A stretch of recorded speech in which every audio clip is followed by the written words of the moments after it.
یہ وہ وقت ہوتے ہیں جب انسان کسی بھی امید کو پکڑنے کے لیے تیار ہوتا ہے. یہ بیسک انسانی نفسیات ہے. جب مسئلہ سمجھ میں نہ آئے تو انسان غیر معمولی وضاحتیں تلاش کرتا ہے کہ میرے ساتھ ایسا کیوں ہوا. پاکستان میں شاید ہی کوئی ایک ایسا موضوع ہو جس پر اتنی بات ہوئی ہو جتنی کالے جادو پر. وہ بات شروع کرتے تو کیا کہتے ہیں؟ جادو برحق ہے لیکن کرنے والا کافر ہے. اگر کسی بندے کا کاروبار خراب ہو جائے تو وہ یہ نہیں سوچتا کہ میں نے کوئی چول ماری ہے. وہ کہتا ہے بندش کروا دیتی ہے جی شریکہ نے. رشتہ اگر ٹوٹ جائے تو جادو ہو جاتا ہے. بیماری ہو جائے تو نظر لگ جاتی ہے. مسئلہ یہ ہے کہ بعض اوقات لوگ اصل وجہ تلاش ہی نہیں کرتے. مثال کے طور پر کاروبار ختم ہونے کی بہت ساری وجوہات ہیں. غلط فیصلے، مارکیٹ کی تبدیلی، بزنس آورز غلط ہونا، پروڈکٹ غلط ہونا، قرضے لینا. لیکن الزام سب سے آسان کیا ہے؟ جادو پر لگا دو. اور یہاں پر ایک اور خطرناک چیز ہے، وہ یہ ہے کہ اکاؤنٹیبلٹی ختم ہو جاتی ہے. انسان اپنی غلطیوں کا جائزہ لینا چھوڑ دیتا ہے. یعنی کہ امپروو نہیں کرے گا انسان. ایک اہم چیز بھی سمجھنے کی ضرورت ہے کہ ہر چیز کو ایک ہی رنگ میں نہیں دیکھا جا سکتا. حقیقت اتنی سادہ نہیں ہوا کرتی. بہت سارے لوگ یہ دعویٰ کرتے ہیں کہ جی بابے کو پیسے دیے، بابے نے دعا کی، دعا سے سکون ہو گیا، روحانی مشورے سے بڑا فائدہ ہوا ہے، زندگی میں ایک امید پیدا ہو گئی. بابا جی نے کہا تو میں بڑا بہتر فیل کر رہا ہوں. حقیقت ہو سکتی ہے کیونکہ امید اور حوصلہ خود انسان پر پازیٹیو اثر ڈالتا ہے. لیکن مسئلہ شروع وہاں پر ہوتا ہے جہاں پر دعوے غیر معمولی ہوتے ہیں. مثال کے طور پر 100% کامیابی کی گارنٹی، محبوب آپ کے قدموں میں، دشمن کو برباد کر دیں گے، جج کی آنکھوں کے آگے ایسا پردہ کھینچیں گے کیس جیت جائے گا، شوہر دوسری بیوی کل موہی کو چھوڑ کر واپس آپ کے پاس آ جائے گا، آپ کا شوہر آپ کا ہو جائے گا. حالانکہ اسلام نے 4 شادیوں کی اجازت دی ہے، لیکن نہیں بی پیسے خرچ کرو، ہم آپ کے شوہر کو صرف آپ کا کر دیں گے اور کالے جادو کا تو مکمل خاتمہ کر ہی دیں گے. کالا جادو بھی عجیب و غریب بابے انہی لوگوں پر ڈھونڈتے ہیں جن کے پاس ہونے کو کچھ نہیں ہوتا. زیادہ تر غریب لوگ، نا امید لوگ، بے روزگار لوگ، ان پہ کالا جادو ہو جاتا ہے. یہ بڑے بڑے بزنس ٹائکونوں پر کالا جادو کیوں نہیں ہوتا؟ یہ وہ دعوے ہیں جس کے ثبوت موجود نہیں ہوتے.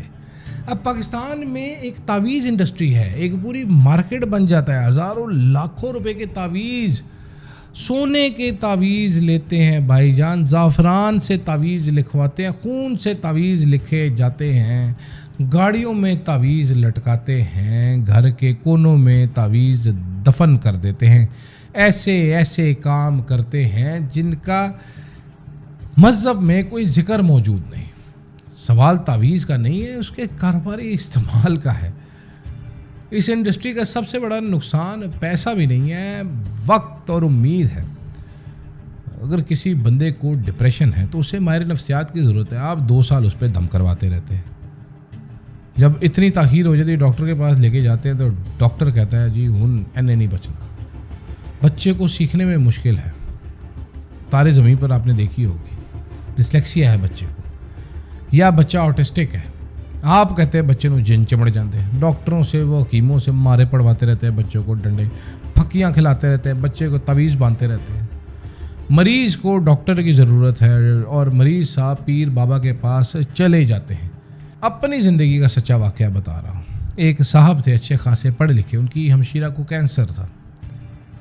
6 مہینے ایک پیر بابا سے دم کرواتے رہے. جگر کا کینسر تھا. پیر بابا پیٹ کے اوپر ہاتھ رکھ کے خاتون کے دم کرتے تھے کہ اب ٹھیک ہو جائے گا، اب ٹھیک ہو جائے گا. 6 مہینے میں خاتون مر گئی. اس کے بعد وہ صاحب کہتے پھرتے تھے کہ پیر بابا نے تو بڑی کوشش کی تھی جی، پر جادو بڑا سخت ہو جاتا سی. میں نے سمجھایا بھی اس کو کہ بھائی جادو نہیں، رپورٹ کہتی ہے آپ کی بہن کو جگر کا کینسر ہے، اس کا علاج کرائیں، کیموتھراپی کروائیں. نہیں مانے صاحب، دم ہی کرواتے رہے. غیر جانب سے اگر دیکھوں میں ویسے تو اس ساری انڈسٹری کے چیزوں کے کچھ مثبت پہلو ہیں. کچھ لوگ روحانی اجتماعات میں جا کر سکون محسوس کرتے ہیں، امید کی طرف آتے ہیں، دعا اور ذکر کی طرف آتے ہیں. چند افراد کے لیے یہ فائدہ مند ہو سکتی ہے، لیکن روحانیت حقیقت سے فرار نہ بن جائے. اس پہ ذرا خیال کیجیے گا۔ سوال یہ آتا ہے کہ کیا یہ سب جہالت ہے؟ شاید نہیں، کیونکہ صرف کم پڑھے لکھے لوگ نہیں، ڈاکٹر، انجینئر، بزنس مین اور سیاستدان بھی ایسے نظام کا حصہ بن جاتے ہیں، بلکہ ہیں۔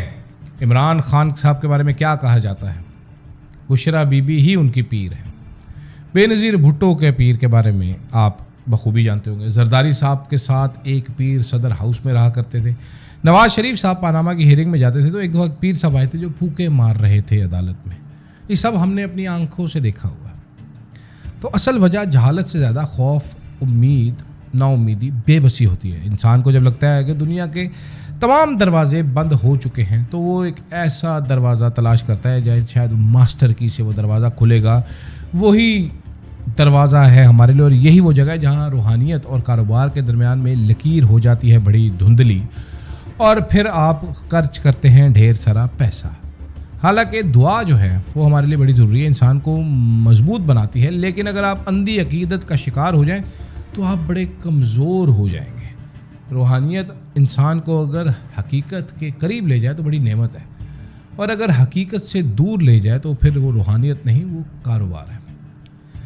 پاکستان کی پیر بابا انڈسٹری ایک ملٹی ملین، بلکہ میں کہوں گا اربوں کی انڈسٹری بن چکی ہے، جہاں پر کسی کو کچھ پتہ نہیں کہ پیسہ کہاں سے آ رہا ہے، کہاں پر جا رہا ہے۔ یہ ہفتے بعد جو ڈبہ کھلتا ہے، اس ڈبے میں کیا ہوتا ہے؟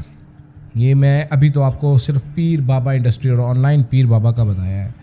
جو مر چکے پیر ہیں وہ کتنی بڑی پیسے بنانے کی مشینیں ہیں، اس کے اوپر بھی آگے جا کر بات کریں گے۔ سوال یہ نہیں ہے کہ پیر بابے ہوتے ہیں یا نہیں، سوال یہ ہے کہ ہم اپنے فیصلے ایمان، عقل اور تحقیق سے کریں گے یا صرف اور صرف خوف کی بنیاد پر۔ یہ تھا آج کا دا ہڈن ٹروتھ۔ مجھے بتائیے گا کہ آپ نے کبھی آن لائن پیر بابا سے رابطہ کیا ہے، یا آپ کو کوئی پیر بابا صاحب ٹکرے ہوں اگر آپ پاکستان سے باہر رہتے ہیں، جنہوں نے کہا ہو کہ میں دم درود کروں گا پاکستان میں آپ کے لیے، چلہ کاٹنے کی فرمائش ظاہر کیجیے، تو مجھے ضرور بتائیے۔ مجھے اجازت دیجیے گا، اللہ حافظ۔